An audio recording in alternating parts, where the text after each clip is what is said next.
1. Halo guys, nama saya Haikal Alfariji, saya dari kelas 23A1A. Saya kelompok 1. Kita akan menjelaskan tentang aspek-aspek penting dalam pendidikan multikultural. Teman saya yang akan menjelaskan lebih lanjut, simak sampai habis ya. Dadah semuanya. Indonesia punya keberagaman. 1340 suku bangsa, 6 agama, 718 bahasa, dan 2161 komunitas adat yang masing-masing hidup berdampingan, bergotong royong, dan punya kesatuan dalam kesehariannya. Pertanyaannya adalah, bagaimana warga Indonesia bisa melakukan hal tersebut selama 78 tahun? Apakah karena Indonesia punya Infinity Stones? Tidak, bukan karena itu. Indonesia bisa bersatu karena Indonesia memiliki Pancasila yang mempunyai 5 nilai di dalamnya yang berfungsi sebagai pandangan hidup bangsa, dasar negara, dan ideologi negara dari tahun 1945 sampai sekarang yang membentuk jati diri dan jiwa bangsa Indonesia. Kelima nilai ini berkombinasi menjadi pelindung Indonesia dari ancaman perpecahan, intoleransi, rasisme, dan tantangan lainnya. Halo teman-teman, saya Siti Rahma Anuri. Di sini saya akan menjelaskan tentang analisis aspek penting pendidikan multikultural. Apa aja sih yang harus kita analisis tentang pendidikan multikultural? Pendidikan multikultural sangat penting untuk membangun masyarakat yang inklusif. Kemudian di sini ada aspek-aspek penting pendidikan multikultural. Apa aja sih aspek-aspek penting pendidikan multikultural itu? Pertama itu ada kesetaraan. Kesetaraan tuh kayak menghormati semua budaya. Contohnya kayak orang Batak sama orang Betawi kan tuh berbeda dengan budayanya. Kita harus menghormati karena kan kita tuh Indonesia tuh ada slogan ya, Bhinneka Tunggal Ika, berbeda-beda namun tetap satu. Kemudian ada mencegah diskriminasi. Kemudian selain menghormati semua budaya, kita juga harus mencegah diskriminasi atau gak boleh rasis.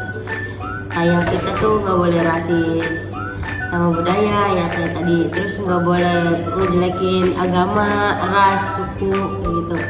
Balik lagi ke yang menghormati budaya, kita tuh harus berbeda-beda namun tetap satu gitu. Nggak boleh caci maki sana sini ya, lu agamanya gini-gini Kristen atau kamu Islam gitu. Padahal kan Tuhan itu juga tetap satu, kita dilarang rasis.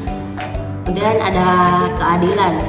Keadilan itu kayak memberikan kesempatan yang sama, menangani ketidaksetaraan. Kemudian ada pemahaman. Pemahaman itu kayak mempelajari berbagai budaya, terus menghindari prasangka. Sama aja sih kayak poin yang pertama tadi. Cuma kalau di pemahaman ini kita kayak, misalnya saya nih orang Betawi kan, terus teman saya ada orang Melayu gitu. Saya tuh kayak mempelajari budayanya atau bahasanya gitu. Tapi Melayu tuh setahu saya sama Betawi tuh bahasanya agak mirip-mirip dikit sih, kayak gitu, kurang lebih kayak gitu. Terus kemudian ada apresiasi. Apa sih apresiasi itu tuh kayak merayakan keragaman budaya, terus menghargai perbedaan. Ya tadi kayak kita walaupun kita beda agama, beda suku, kita tuh harus menghargai perbedaan. Karena kan Indonesia itu kan luas ya, nggak cuma di Jakarta aja, nggak cuma di Bekasi aja, atau nggak cuma di Jawa Barat. Kayak Jawa Barat kan ada suku Sunda, Jakarta suku Betawi, kayak beda-beda gitu. Kita harus menghargai perbedaannya gitu. Karena kita tuh budayanya sangat bagus dan banyak. Halo guys, nama saya Putri Dwi Ganis. Di sini saya akan menjelaskan tentang prinsip-prinsip pendidikan multikultural. Apa sih prinsip-prinsip pendidikan multikultural? Yang pertama itu ada kesetaraan. Jadi kesetaraan itu semua budaya harus dihargai. Terus yang kedua ada partisipasi. Partisipasi itu semua orang atau semua suku, budaya dan segala macamnya itu terlibat aktif. Dan ada keadilan. Keadilan itu kesempatan yang adil bagi semua orang. Jadi kita harus memberi kesempatan untuk semua orang tanpa pandang bulu, ras, dan budaya. Terus ada transformasi. Apa sih transformasi? Yaitu merubah cara berpikir. Merubah cara berpikir itu seperti apa sih? Contohnya kayak misal kita berpikiran orang yang negatif itu kita rubah menjadi pikiran yang positif. Selanjutnya ada manfaat implementasi pendidikan multikultural. Yang pertama itu ada toleransi. Apa sih toleransi? Toleransi itu meningkatkan rasa saling menghormati. Contohnya, budaya kita dengan budaya orang asing kita harus menghormati karena di negara kita itu berkebinekaan tunggal ika walaupun berbeda-beda tetapi tetap satu. Yang kedua ada keterampilan sosial. Apa sih keterampilan sosial?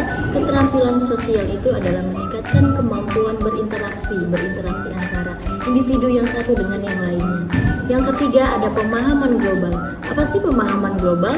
Pemahaman global itu memperluas wawasan dunia. Saya Mardia, saya akan menambahkan penjelasan yang tadi tentang penerapan pendidikan multikultural.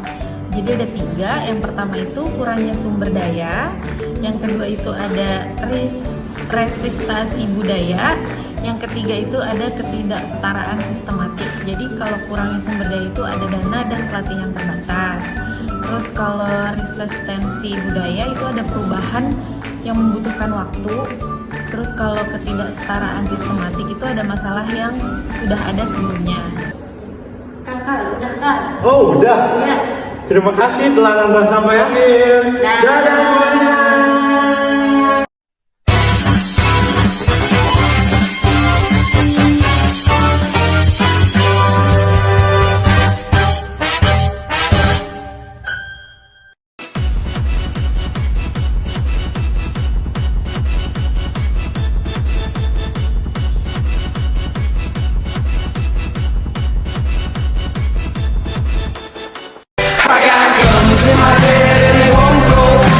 Spirits in my head